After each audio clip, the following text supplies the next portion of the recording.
Welcome back. I hope you had a nice break. I'm really excited about this part of the afternoon. So I think all of you, am I very loud? Okay. I think all of you were here earlier, well, all but one. I saw a new face. Oh no, a few new faces. I'm Ong Ker-Shing. I'm the program director for BA Architecture. So if you do join us next year, you'll see a lot of me. And I also run a practice called Lecker Architects. And I'm very lucky to have my 4 contemporaries here join us today.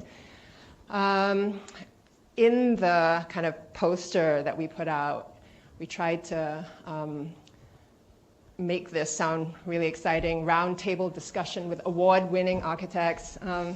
The truth is they really are award-winning architects, and even though this is not really a roundtable, I really would like to encourage you guys to ask questions.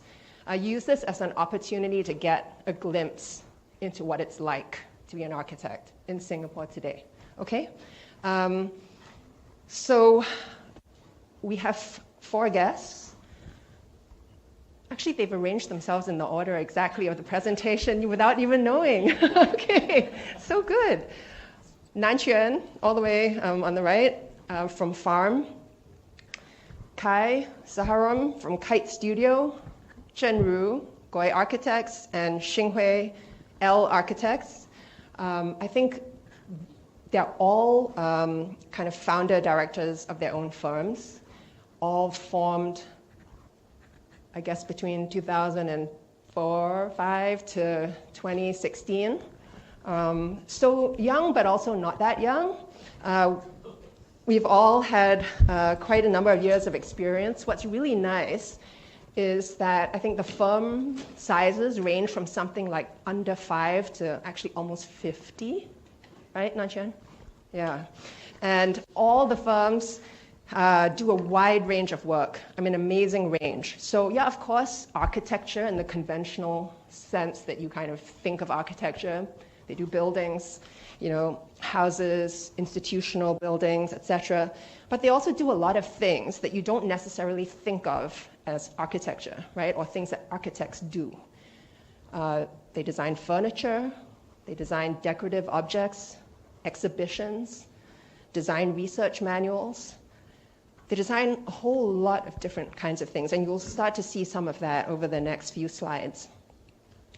All of them have very busy lives outside of their studio, so it's not true that you don't have a life as an architect. A lot of them are parents. Zhenru, very newly a parent. They serve on professional boards, Board of Architects, Singapore Institute of Architects Council. Kai is even a TV personality. I heard that he had to sign 2 autographs already today. So anybody who wants afterwards, please go ahead. They're also super generous, lovely people. So again, a plea, ask lots of questions. All of them went to NUS undergrad. 3 of them also graduated with their masters from here, but Zhenru went to Tiah in Zurich, which is actually one of our partner universities, for a semester abroad. So I really hope that together with some of what Prof Kong, what Thomas showed earlier on about the studio work diversity that comes out of NUS, that this will really help you to think about what a life in architecture could look like for you. Okay, so without further ado, I just want to describe, so I'm pointing at the wrong, now it doesn't work. Oh, okay. So without further ado, I'm doing this in I was going to say age before beauty, but apparently I got the ages mixed up because actually Kai and Chyuan should, anyway, it's too late. I'm not going to change my slides. I've asked them each to curate 6 slides, and they're going to play 45 seconds each, and then they're going to switch to the next one so we don't let them get too wordy. It's a little bit based on the Pachacucha style of presentation, which is 20 slides, 20 seconds each. But I thought that might be a bit too long, not enough time for Q&A. So we'll do that. We'll run through each of them in order. And then after that, my privilege of being the moderator today is I get to ask the first 2 questions, so I will. And I've actually asked them to prepare that ahead of time, so there are some slides for that, and then after that, it's over to you, okay? So, are you ready, Nan-Chuan? It will open with a picture of yourself, so you can take a deep breath, and then we go. Yes? The next question, right? It's not the first question. It's Being, not relevant to the first photo. No, I mean, the first photo is your picture. It's your handsome face, yeah. Okay.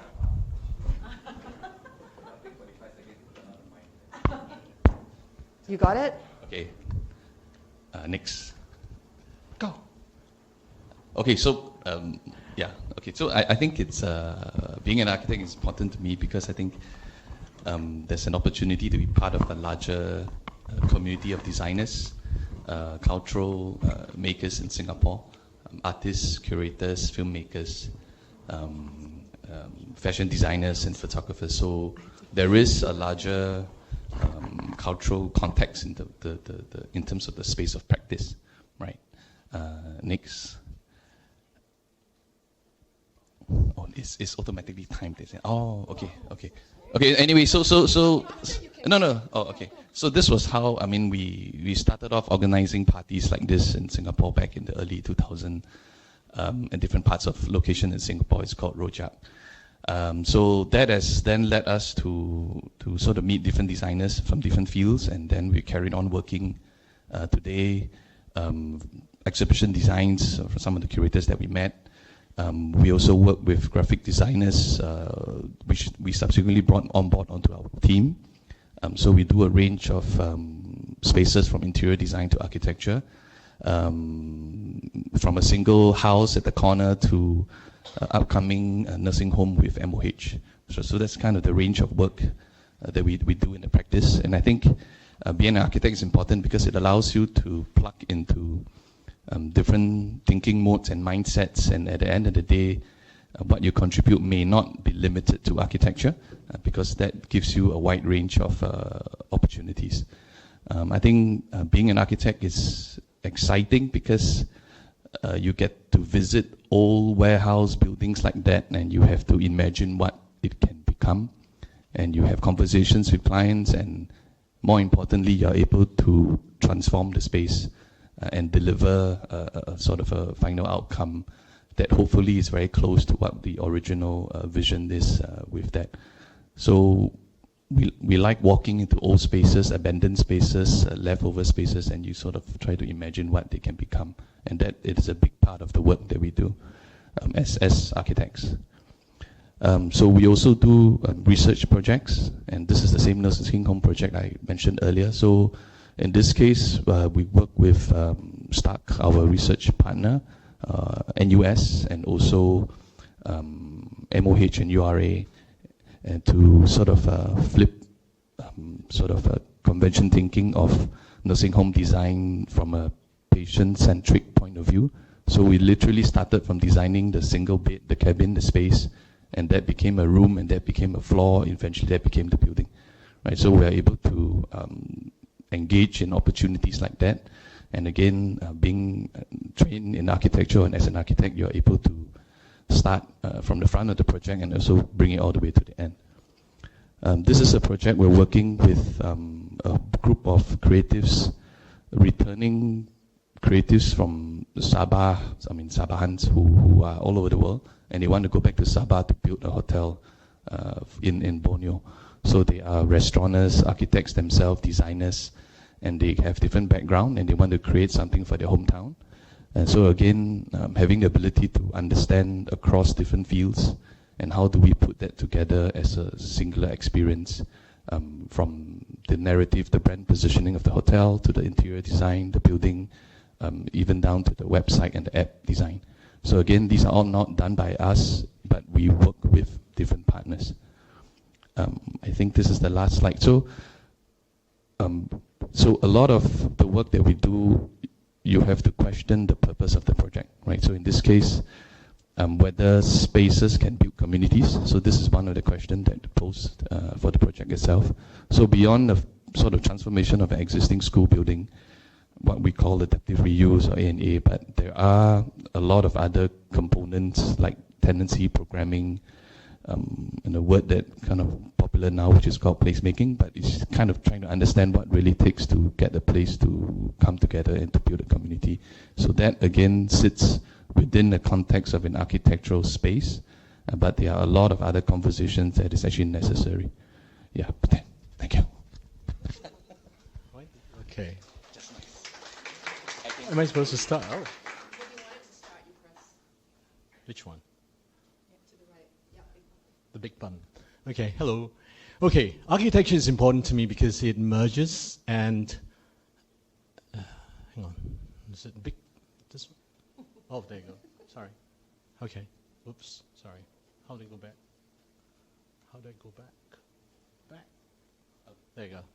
Architecture is important to me because it merges and it balances. This is actually a sketch from my traveling journal. It is obviously the Leaning Tower of Pisa. The sketch is important because it reminds me of not just the narratives and the literature behind the Leaning Tower, but also the science and the physics behind it.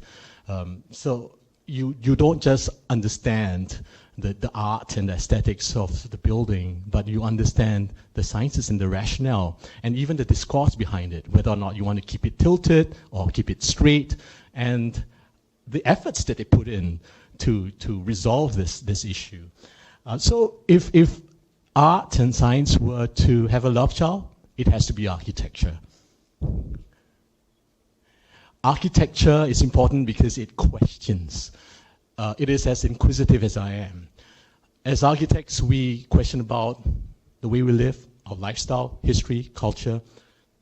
And this is actually a concept sketch to push for an idea for not a zoo, not an aquarium, but for a shopping mall.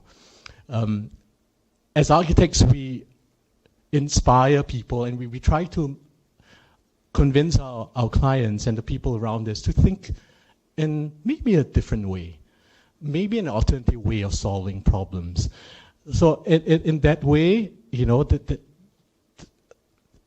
fuel of questioning and being very inquisitive is something that excites me, and the excitement, it makes it very important to me. Architecture is important because it serves. As architects, we are being pushed to be selfless, to think for others, because we are designing for others. If you're designing a hospital, you have to think like a doctor, you have to think like a nurse, you have to think for the janitor, for the people cleaning the toilet. And this is actually a sketch for our ongoing project in Phnom Penh, 2 towers right smack in the middle of Phnom Penh, where the narratives is about bringing back the hawkers and the craftsmen that used that existing site for their livelihood into the new development. I'm sorry, it's moving by itself. But, okay. Oh, is that right? Okay. Yeah, so it is basically master planning vertically, bringing the street and the fine grain of the street back into where it belonged. And that sense of humanity of architecture makes it so important to me. Architecture is important to me because it moves emotionally, psychologically, and in this instance, quite literally. This is our diagrams for Archifest, Archifest Pavilion, which was built in 2018. It is inspired by our ubiquitous yet iconic void deck. It is just like the void deck, very transformative, as it allows for multi-purpose use within any point of time. And what's interesting about this pavilion is that when it was built, earthquake struck Palu in Indonesia, and we thought that, hey, let's do something. Let's transform the walls, the columns of this void deck pavilion into something where people can come and contribute, and we did just that. We introduced the walls of connection, where the public can come in and paint part of the walls to complete the mural, and all the proceeds went to the Red Cross for the aid of the earthquake in Palu.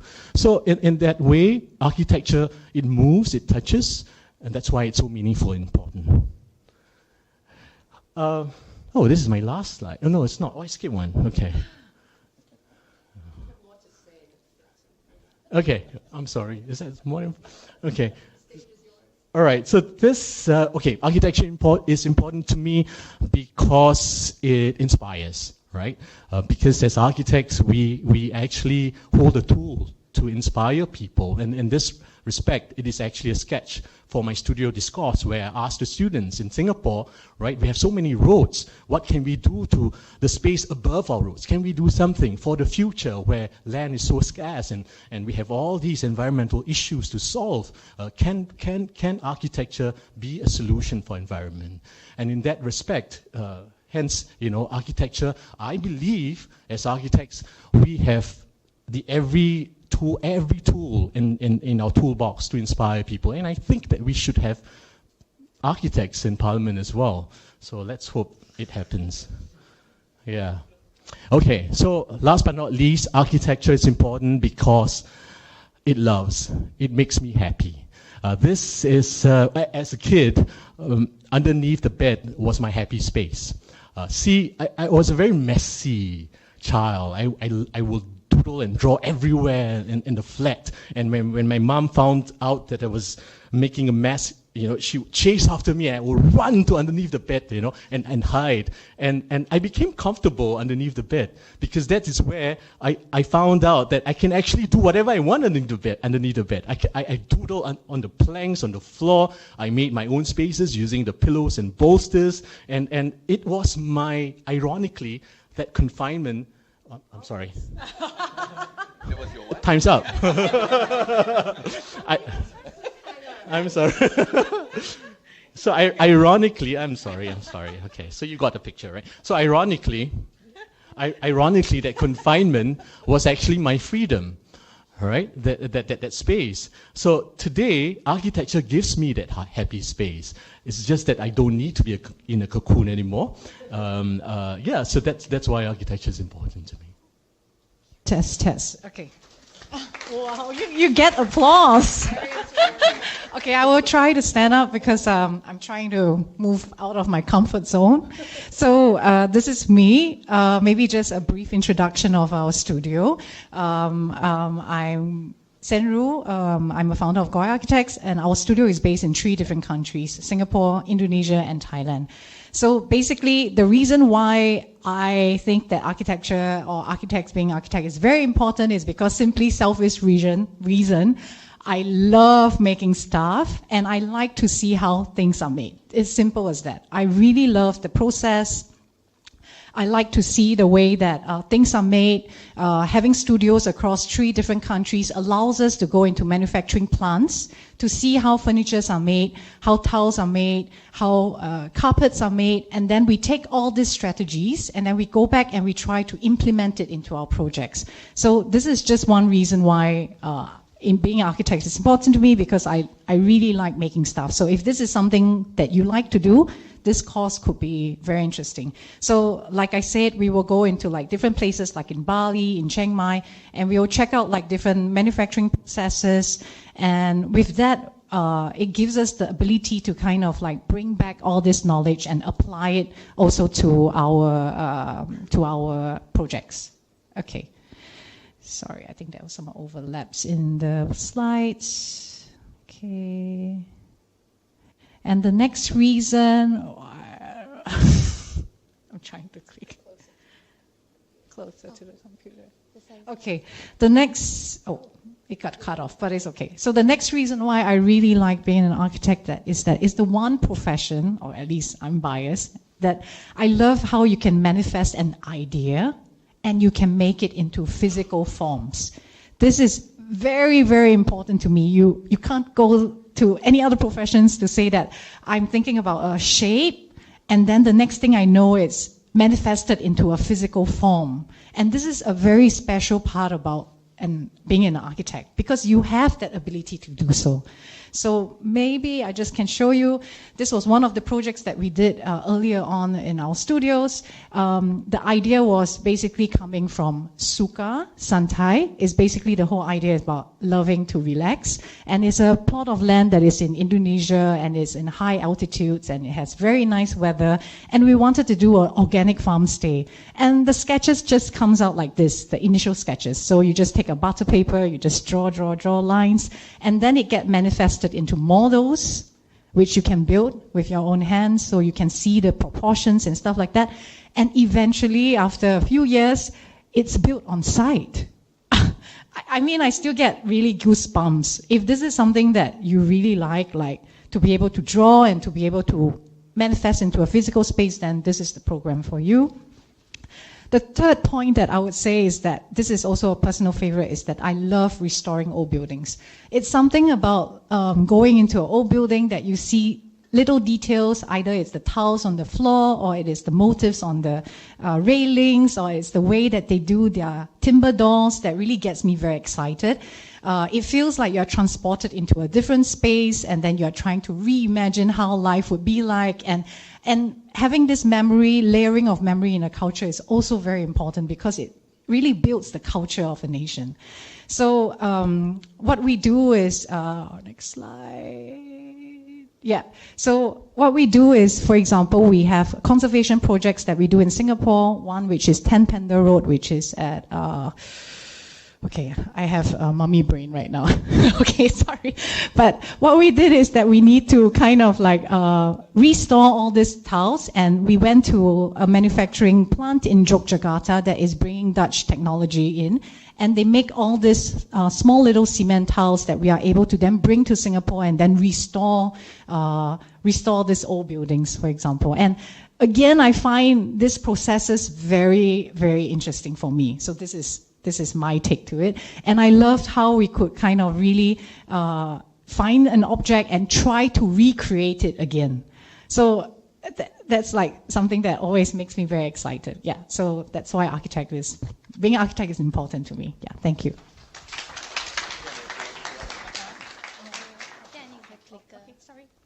Hello. Hello, I'm Xinghui from L Architects. I'm the founding director and also the principal architect. Today I'll be sharing 3 projects very briefly in 6 slides, 2 each. Sorry, click forward. Oh, shucks. Oh, shucks. This right? Oh, shucks. Oh, shucks. Oh, okay. Does it work? Okay. If I told you that this is a ground floor unit of a multi-residential block and not a single-story dwelling house, would you believe me? I know the image is suggesting a simple house with a beautiful garden right outside the patio.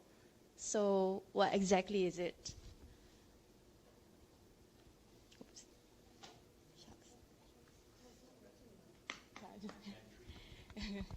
Shucks. The house apartment is not a single-story dwelling house, but really just a base unit of a multi-residential block at UE Square Residences. In fact, it faces the Starbucks at UE Square, you know where it is.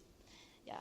You can see from the picture that it is a very typical ground floor unit that people generally are not very attracted to because it doesn't have elevated views, firstly, and no privacy, and they're usually sold at a much lower cost per PSF.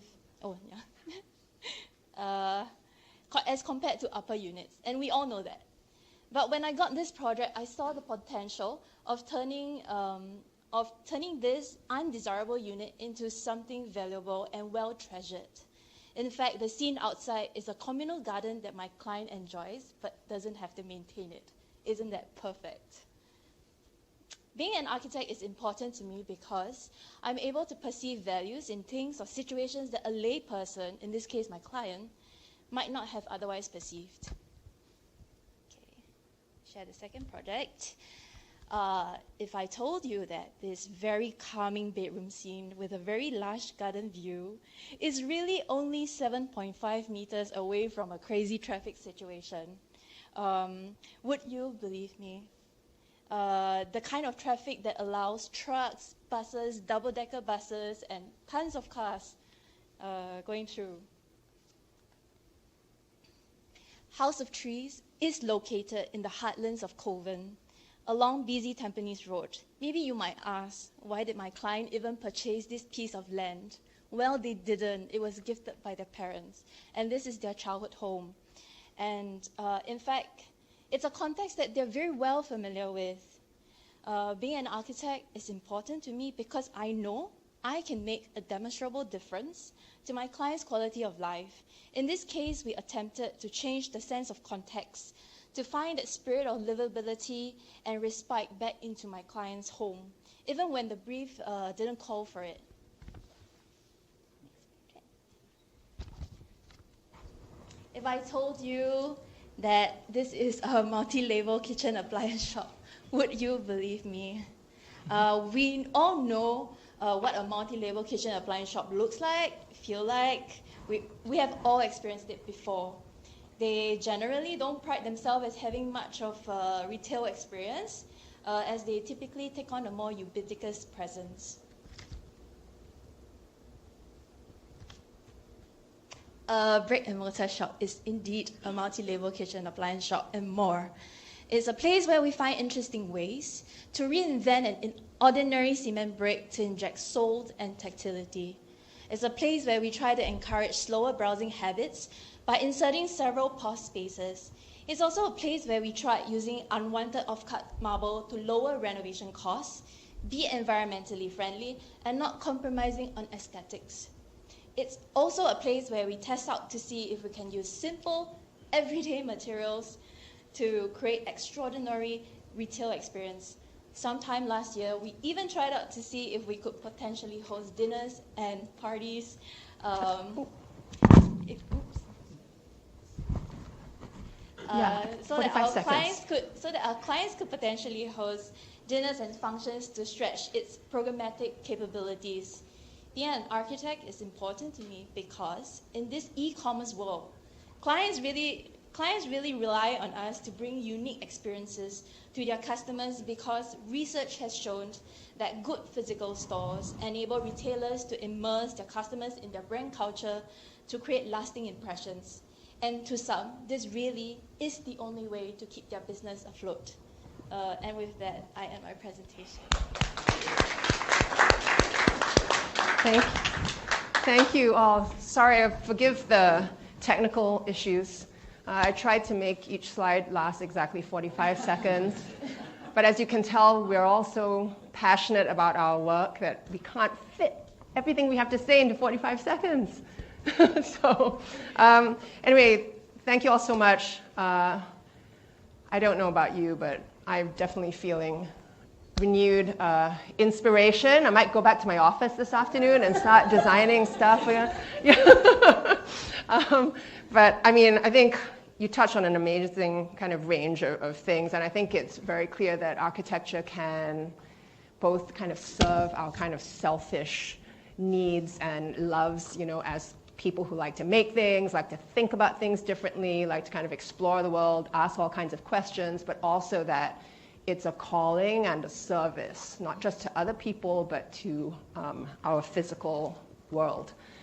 So I'm going to start my first two questions.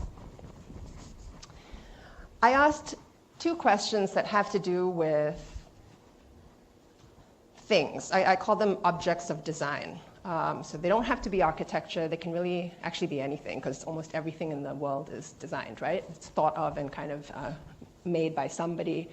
The first question is, what's the most recent object of design that you've fallen in love with?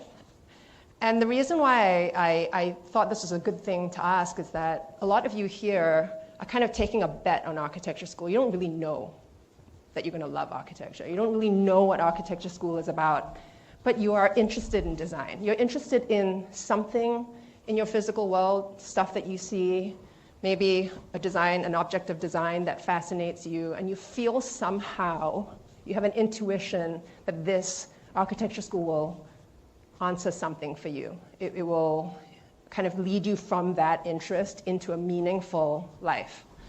So this is the first question, and the second one is, what was the first object of design that you kind of fell in love with? Okay, so I'm going to go through in reverse order now. So we're just going to flash up. There's no timer on the slide, so when you're done, we'll move on to the next one, okay? Xinghui. Okay. Yeah, I'm quite obsessed, I'll use the word obsessed, with cross-sections of objects, and in this case, nature. So during COVID, I was one of them that overbought all the flour and started making pastries and all of that. And then I realized that, why is it that a fruit tart always displays the fruit front, the whole fruit, and just on the outside, but actually the interior of the fruit is beautiful. And in fact, I think it's more interesting. Lots of textures and colors, gradients, and that tart is made by me. Some people have tasted it. Some people have tasted it before. And honestly, and it's because of that also then the idea for a brick and mortar shop came about, because it was after COVID that I kick-started that project, or in the midst of it, and I was really curious to see the interior of a cement brick, and I decided to just cut it into half, and I felt like the fluted interior is really interesting. Very cool. Oh, sorry, there's music to it, but it starts at the wrong timing as well. But, is it? Yeah, maybe let me just quickly. We have a... Okay, no? Go ahead. I think it's possible. What to do? I would just Get out. make this a bit faster. Oh, make it faster. Yeah, sure.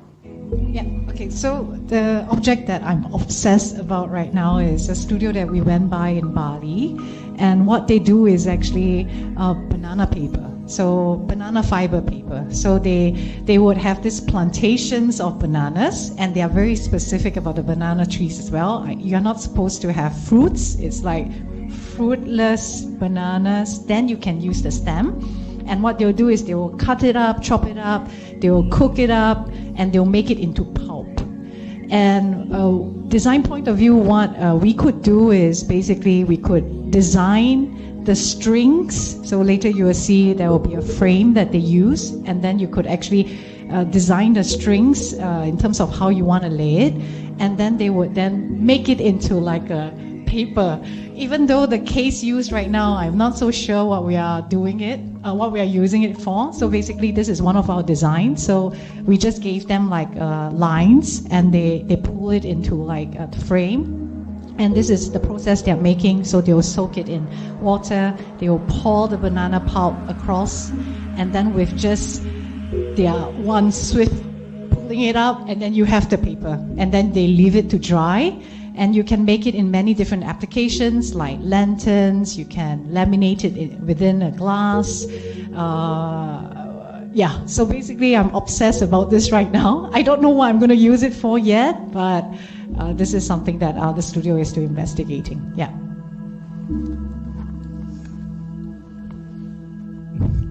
I wouldn't say I'm obsessed, but okay, it's Hari Raya season, and I'm half ashamed saying this. I've been wearing my baju kurung, but I didn't know the meaning behind the design of the baju kurung. You know, after 40 over years, I wear it, like, you know, and I didn't know that the details of the baju kurung, the pesak that you see, how it tapers out, and actually, there's actually a triangle piece that sticks out from your armpit. It is actually a response to our climate, just like how the Malays design kampong houses, right? That was the reason for how the ventilation, right? And even the buttons of the baju kurung, it has to be 5. The moment if it is less, it is not considered an authentic one. And I didn't know that, right? And why it has to be 5? Because it represents the 5 pillars of the faith of Islam, right? Yeah, there you go. All right.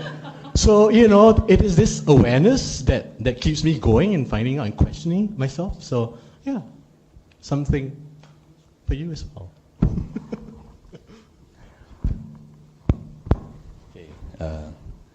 I kind of played cheat. I had put one slide for both answers, actually. So anyway, for those who sort of into classic cars and sort of how some brands have modernized themselves, I always find that interesting.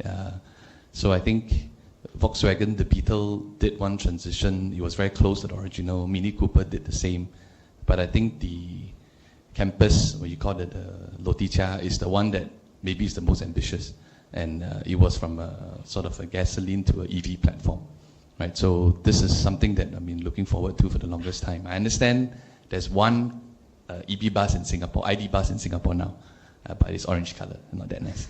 But anyway, so this is something that it's kind of, I find it fascinating because how we can recognize certain things that is, how can certain objects or brands be recognizable, and even if you change, how far do you change from the original, and how do you change but still retain the original characteristics or the spirit of the, in this case, is a car, right? So I think that's sort of something that we think about, and I think it's interesting when you think about design, longevity and relevance. That's something that I thought was an interesting example. You can keep it because it's going back to you. Oops. So what's the first ever object of design? Okay. Fascinating. Okay. So well, it's not that the original Volkswagen car. I mean, I have a Beetle, 1972, so that's just kind of a brand that I like. But HTC is again. I added this slide not because I like the phone, but in a sense, one of my first smartphone was HTC, and to me, if you look at brands, they are always the dominant leading brands at the time, but they are always those that's on the fringe, the underdogs that are trying to get in, trying to do something different. So HTC was the underdog at that time, and they were trying to innovate. They tried one of the first to have full aluminum skin speakers on the front. But eventually they died off. But they then became the Google phone, which is the phone that I have now. Right? So I think I'm, in a sense, from a design field, I always try to look for brands that are on the periphery, trying to get into the main market, and because probably they're doing more interesting things than the one that is the dominating one. Right? So I think that's kind of a thing that I think is important when you think about design. Where are you? Are you on the mainstream, the dominant one, or you are sort of on the fringe? So it's just kind of something for you to share. Okay. This is actually my logo. It is actually a plastic bag. And this was my very first object that I was struck, that struck me as a kid. As a kid, I had a wonderful childhood, and I would like to thank my parents for that. And as a kid, I loved to play with my friends at the void deck. One afternoon, I saw all my friends flying beautiful kites. So beautiful, gorgeous kites, and bought from the shop and all that. And I asked my mom, "Can you buy me a kite?" And back in the day, we don't have that much, so. What she did was to take out a piece of crumpled plastic bag. We were in the kitchen.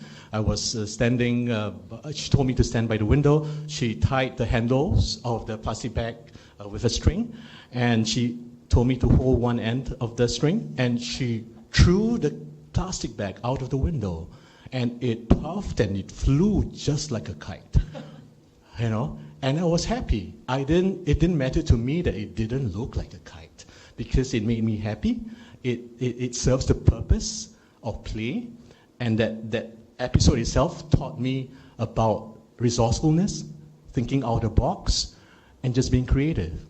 So from that moment on, I was the kid with the plastic bag, flying the kite with the rest of the kids downstairs, and I took the opportunity of, decorating the plastic bag and even finding the physics behind it. If I were to pierce a certain hole at certain parts of the plastic bag, you can go even higher. So the art and the physics. So that is actually the Kite logo today. That Kite logo. Oh, yeah, and we took this opportunity. One day, I told my colleagues at the office, come, let's sit down and tell me what's your interpretation of the logo. And they all drew all these fun stuff, and that became our Christmas card that year. Yeah. But at the same time, as architects and designers, we cannot be so engrossed with our own ideas. We have to be open to interpretation. I think that was this exercise what's about. Okay, so not the first one, but one of the ones that I can remember. This is a design object that fascinated me. Do you know what this is? What might this be? Okay, nobody will reply me, it's okay. Actually, Ker-Shing, if you can click on tool. This is actually the mold of a chair. So I found this when I was looking through one of those visits again in the manufacturing plant, and what they did is that they put up a timber mold, and they will use the rattan cane, and they will go through this different circular mold to form the curvature of a chair. So if you click the next one, and with all these different forms, you could make a rattan chair. So I just find it's very interesting, like the actual mold of this chair is using timber with just different sizes of round radiuses, and yeah, this is something that is very interesting for me. Yeah. Shucks, everyone showed an object, and then I showed some architecture. It's okay. We know you're the only real architect in the room. I picked this project because it's quite close to my heart. When I was in year 2 NUS, the design module that we're doing was to study a precedence of a master architect, and I actually picked this, which is Barcelona Pavilion by Ms. van der Rohe. If you ever go to Barcelona, you should have a look at this building. It's actually built in 1929. And as we speak, this building is 94 years old. When I realized it, my mind was blown. As we know what kind of houses are like during the era of 1929, when this building came out, it must have shocked the world. During then, there wasn't even any curtain wall or like full height glass panels. Every houses that you see were like small, tiny windows, and rooms were always confined by 4 walls. In fact, the architect just asked a really simple question, and it was, can I actually design a room with 3 walls? And he came up with this idea. And I always use this as a way of telling me about design clarity and how powerful a simple idea can be. It doesn't need to be complicated. And I picked up this project also simply because actually, I didn't even know much architects when I was enrolled in year 1, to be honest. When the tutor asked, like, oh, which architect you like some people would say Tarando, and I was like, who's Tarando? Yeah. Yeah, but basically what I'm trying to say is I didn't know much, and so I was very fascinated when I was asked to do this. And as I researched more and understand like the concepts, it was just I was just very blown away, and still very blown away. So I visited building like after I graduated, like in a year. And I was like, oh, it's a very nice project. Still and so relevant. Yeah. Like everyone talks about sustainability, having this image of green buildings and whatnot. This is sustainability. Nobody's going to tear it down. True.